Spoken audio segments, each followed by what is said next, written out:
আসসালামু আলাইকুম। মিষ্টি আলু খেতে আমরা কে না পছন্দ করি। আমরা সবাই কম বেশি মিষ্টি আলু খেয়ে থাকি। বেশিরভাগ সময়ই আমরা মিষ্টি আলু সিদ্ধ করে খেয়ে থাকি। কিন্তু এই মিষ্টি আলু দিয়ে যে এত সুন্দর একটা পরোটার রেসিপি করা যায় তা আপনারা জানলে অবাক হয়ে যাবেন। বিকেলের নাস্তা বা সকালের নাস্তা অথবা বাচ্চাদের টিফিনের জন্য এই মিষ্টি আলুর পরোটাটা একদম পারফেক্ট হবে। একদম কম সময়ে ঝটপট নরম তুলতুলে এই মিষ্টি আলুর পরোটাটা আমার মতো আপনারা খুব সহজেই আমার এই রেসিপিটা ফলো করে বাসায় করতে পারবেন। আশা করি আজকের এই রেসিপিটা আপনাদের অনেক ভালো লাগবে।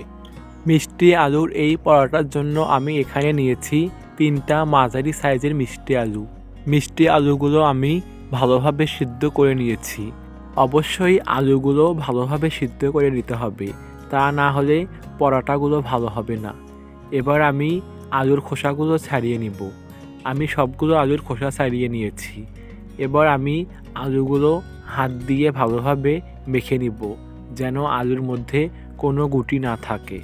একদম মিহি করে আলুগুলো ভালোভাবে মেখে নিতে হবে। আমার আলুগুলো ভালোভাবে মাখানো হয়েছে। এবার আমি এই মাখানো আলুর মধ্যে দিয়ে দেব 1 কাপ পরিমাণ ময়দা। ময়দা দিয়ে আমি দিয়ে দেব হাফ চা চামচ পরিমাণ লবণ। দিয়ে দেব 1 চা চামচ পরিমাণ কালো জিরা। তারপর আমি দিয়ে দেব সামান্য একটু বেকিং সোডা। বেকিং সোডা আপনাদের কাছে না থাকলেই নাও দিতে পারেন, কোনো সমস্যা নেই। এবার আমি দিয়ে দিলাম ধনেপাতা কুচি। আমি অল্প পরিমাণে ধনেপাতা কুচি দিয়েছি। এবার আমি সব কিছু একদম ভালোভাবে একসাথে মিশিয়ে নেব।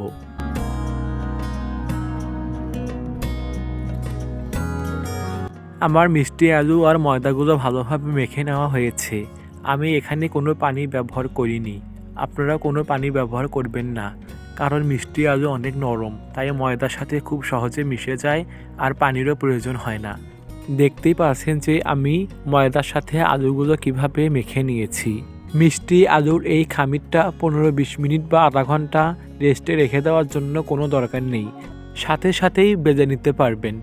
এবার আমি পরোটা বানানোর জন্য এই মিষ্টি আলুর খামির থেকে অল্প পরিমাণ ডো নিয়ে আমি রুটি বেজে নিব।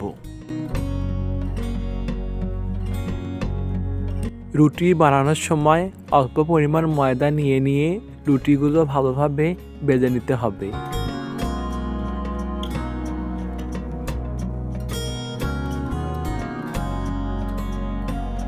পরোটা বানানোর জন্য আমার রুটি বেজে নেওয়া হয়েছে। দেখতে পাচ্ছেন যে আমি কেমন গোল করে রুটিগুলো বানিয়ে নিয়েছি। এভাবে আমি সবগুলো রুটি গোল গোল করে বানিয়ে নেব। রুটিগুলো আমি খুব বেশি মোটা করিনি, আবার খুব বেশি পাতলা করিনি, যেন রুটিগুলো মোটাও না হয় আবার পাতলাও না হয়। আমার এখানে 6টা রুটি হয়েছে। এবার আমি পরোটাগুলো ভাজার জন্য চুলায় একটা প্যান বসিয়ে দিয়ে প্যানের মধ্যে একটা রুটি দিয়ে দিব। রুটি দেওয়ার প্রথম অবস্থায় চুলার আঁচটা একটু মিডিয়াম আঁচে রাখতে হবে। রুটিটার এক পিঠ হয়ে আসলে আর এক পিঠ হওয়ার জন্য আমি উল্টিয়ে দিব। এবার আমি রুটিটা আরেকবার উল্টিয়ে দিয়ে দেব তেল। আমি 3বারে রুটি উল্টিয়ে দিয়ে তেল দিয়ে দিচ্ছি। কড়াইয়ে রুটি দেওয়ার সাথে সাথে তেল ব্যবহার করা যাবে না। যখন দেখবেন যে রুটিটা হয়ে এসেছে তখন তেল ব্যবহার করতে হবে। আগে তেল ব্যবহার করলেই পরোটাগুলো মুচমুচে হবে না আর খেতেও ভালো লাগবে না, পরোটাও সুন্দর হবে না। তেলের পরিমাণটা একটু কম করে দিবেন, তাহলে পরোটাগুলো অনেক সুন্দর হবে। তেল দেওয়ার পর পরোটাগুলো ভাজার সময় চুলার আঁচটা একটু বাড়িয়ে দিবেন, তাহলে পরোটাগুলো মুচমুচে হবে আর অনেক সুন্দরও হবে। এবার পরোটার এক পিঠ ভাজা হয়ে গেলে আমি আরেক পিঠ ভাজার জন্য উল্টিয়ে দিব।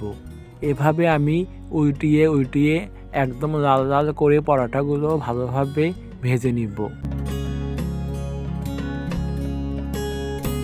আমি আপনাদের একটা পরোটা যেভাবে ভেজে দেখিয়েছি এভাবে আমি সবগুলো পরোটা ভেজে নিব।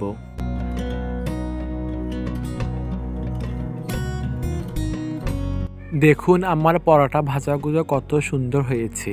আশা করি আজকের এই মিষ্টি আলুর পরোটা রেসিপি আপনাদের অনেক ভালো লেগেছে।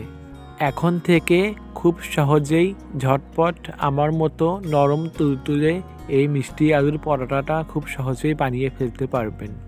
ছোট বড় সব বয়সের মানুষেরাই এই মিষ্টি আলুর পরোটাটা খেতে পারবেন। পরোটাগুলো খেতে মিষ্টি হয়, এর সাথে অন্য কিছু লাগে না।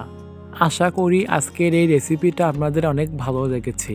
রেসিপিটা ভালো লাগলে দয়া করে আমার এই চ্যানেলটি সাবস্ক্রাইব করে পাশেই থাকবেন, সাথে লাইক কমেন্ট শেয়ার করতে ভুলবেন না। তো আজকে এই পর্যন্তই, সবাই ভালো থাকবেন।